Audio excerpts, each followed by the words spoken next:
Selamat pagi, salam damai dan sejahtera untuk kita sekalian. Saya ingin menjelaskan beberapa hal penting dalam proses pembelajaran kita mengenai wawasan dunia Kristen. Ada beberapa buku menjadi referensi untuk mempelajari wawasan dunia Kristen.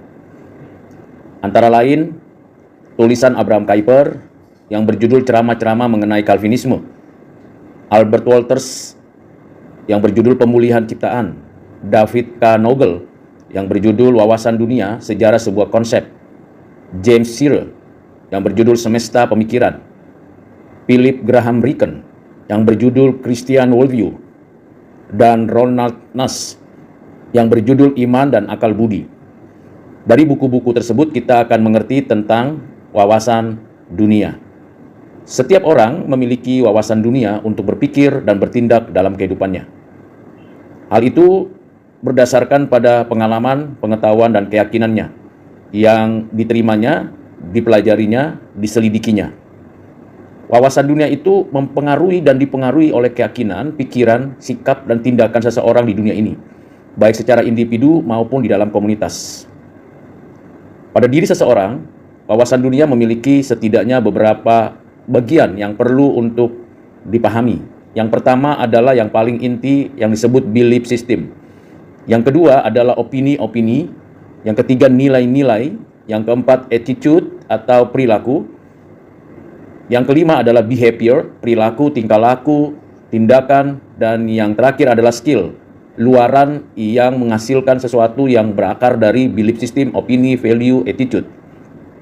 Dengan demikian setiap wawasan dunia menghadapi pertanyaan-pertanyaan yang tidak dapat dijawab secara memuaskan. Ada beberapa definisi wawasan dunia yang perlu kita jadikan bahan rujukan pengertian. Menurut Søren Kierkegaard, sebuah wawasan dunia lebih dari hanya sebuah ide murni atau sejumlah proposisi yang dipegang dalam keadaan netral yang abstrak. Wawasan hidup lebih dari hanya pengalaman yang selalu bersifat atomistik, tetapi merupakan transubstansiasi, perubahan secara substansial. Pengalaman itu dan wawasan dunia merupakan kepastian yang tidak tergoyahkan di dalam dirinya yang telah diperoleh oleh semua orang di dalam pengalaman.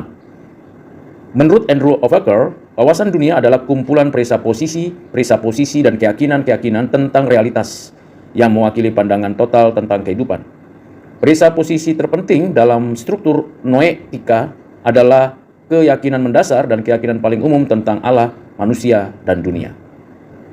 Sementara Abraham Kuyper memberikan definisi demikian: tidak ada satu inci pun di dalam seluruh wilayah dari keberadaan manusia di mana Kristus yang berdaulat atas segala sesuatu dan tidak berteriak ini milikku.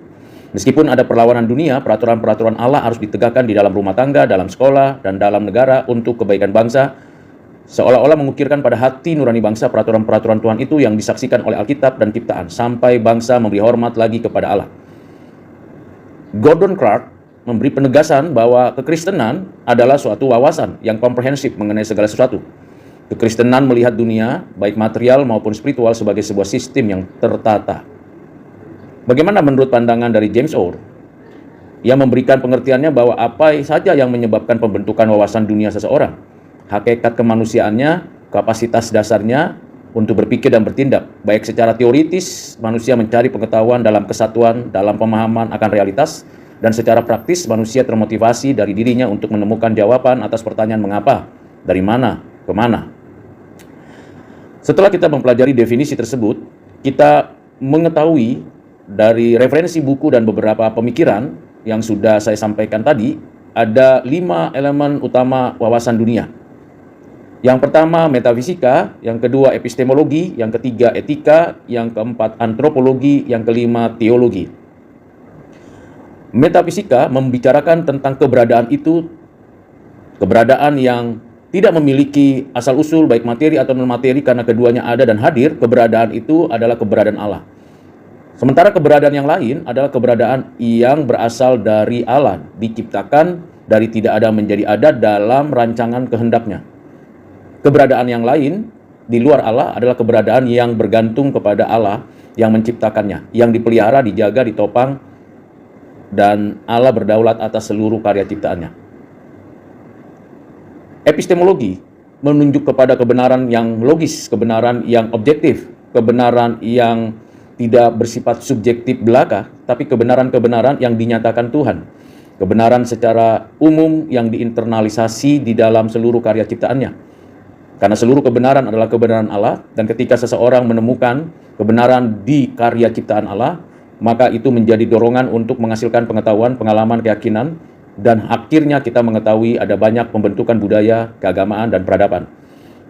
Sedangkan kebenaran yang diwahyukan, yang diinspirasikan oleh Roh Kudus kepada para penulis kitab suci dalam rentang waktu 1500 tahun, dalam konteks sejarah, kebenaran yang diwahyukan ini merupakan fondasi arah struktur dari pengertian tentang kebenaran Allah.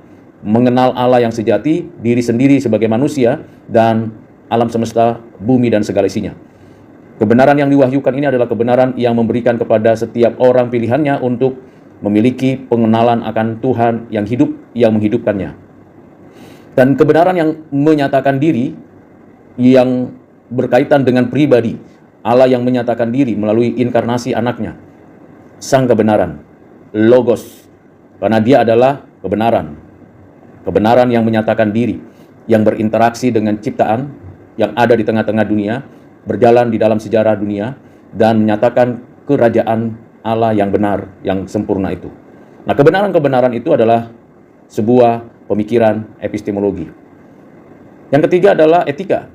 Apa yang dianggap baik, seseorang belum tentu orang lain menganggapnya baik. Kebaikan itu bergantung pada diri, kelompok, budaya. Itulah perspektif cara pandang dunia.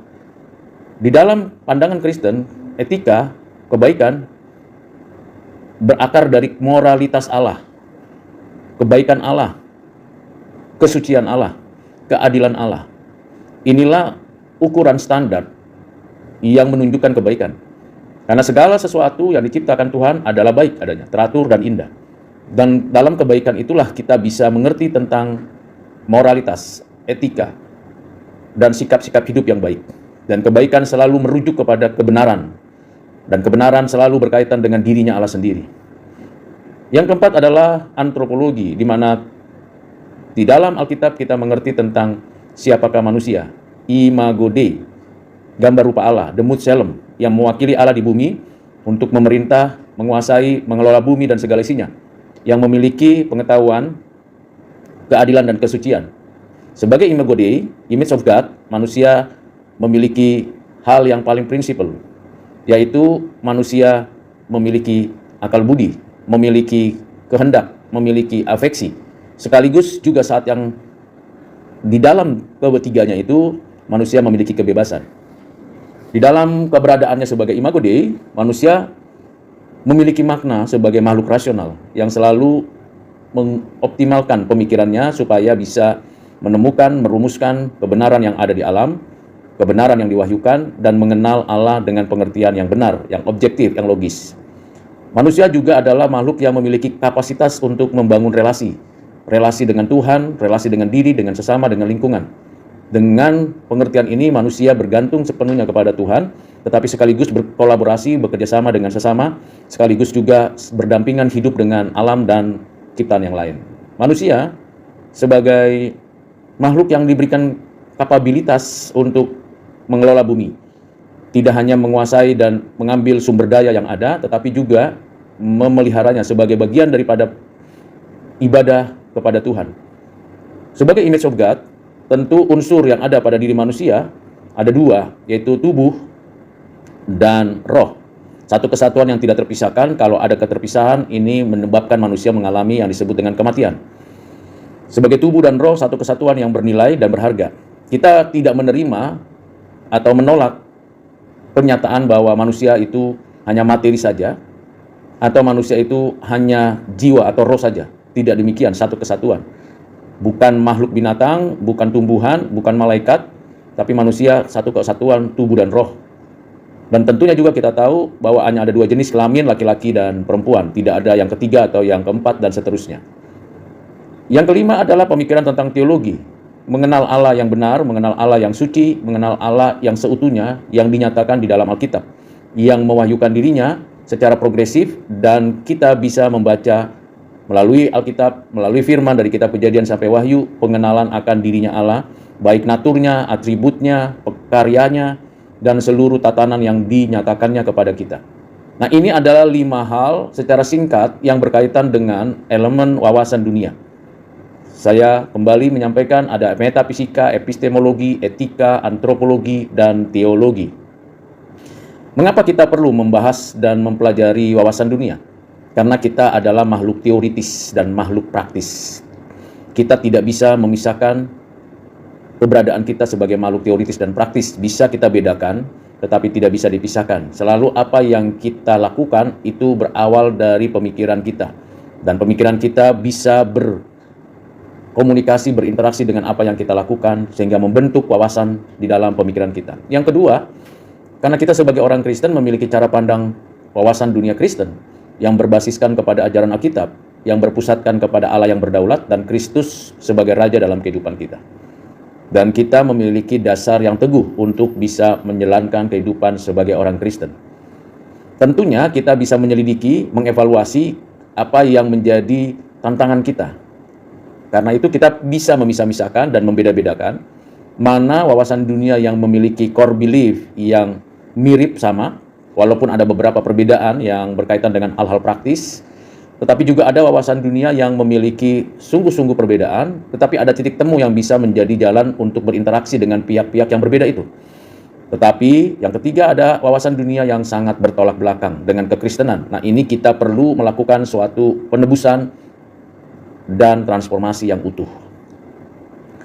Mari kita belajar kembali wawasan dunia ini menurut pandangan-pandangan pemikiran filosofis, baik dari pemikiran Bapak Agustinus yang mengarahkan kita untuk memiliki pengertian tentang kitab suci sebagai dasar untuk mendemonstrasikan apa yang kita percaya dan kita nyatakan dalam keseharian hidup kita. Sebagai kesaksian kita sebagai orang Kristen yang berhadapan dengan filsafat dunia dan kebijakan dunia dan berhadapan dengan cara pandang dunia. Kita juga dituntun untuk mengintegrasikan wawasan dunia Kristen kita dengan berbagai disiplin ilmu. Dan kita perlu untuk memiliki kemampuan berpikir secara filosofis, supaya wawasan dunia yang kita miliki itu rasional, benar, teruji. Tidak hanya berhenti pada hal-hal yang normatif atau hal-hal yang sifatnya penerimaan saja, tetapi kita perlu berpikir kritis dan konstruktif.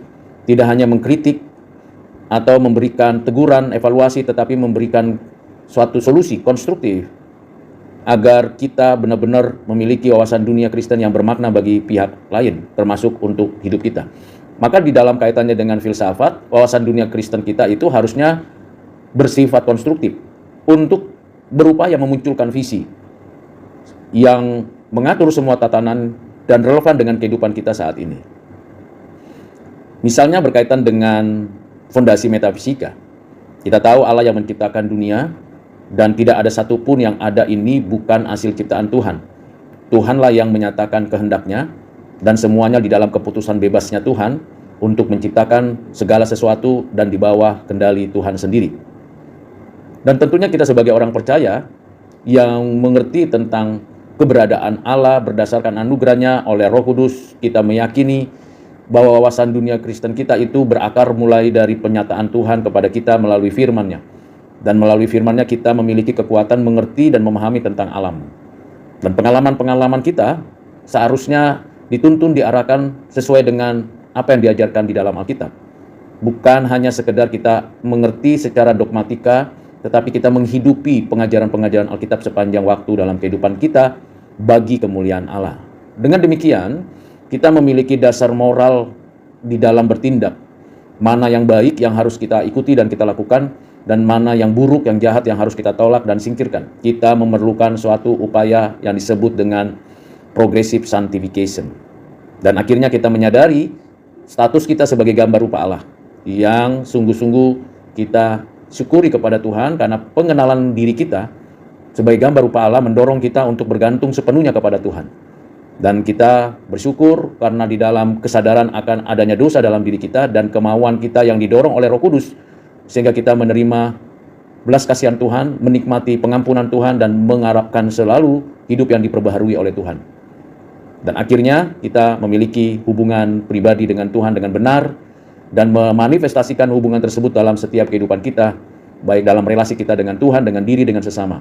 Kita menolak pemikiran-pemikiran antiteis dan ateis, panteisme dan panenteisme, dan kita meyakini apa yang diajarkan Alkitab sebagai fondasi keyakinan akan keberadaan Bapa, Anaknya Tuhan Yesus Kristus dan Roh Kudus.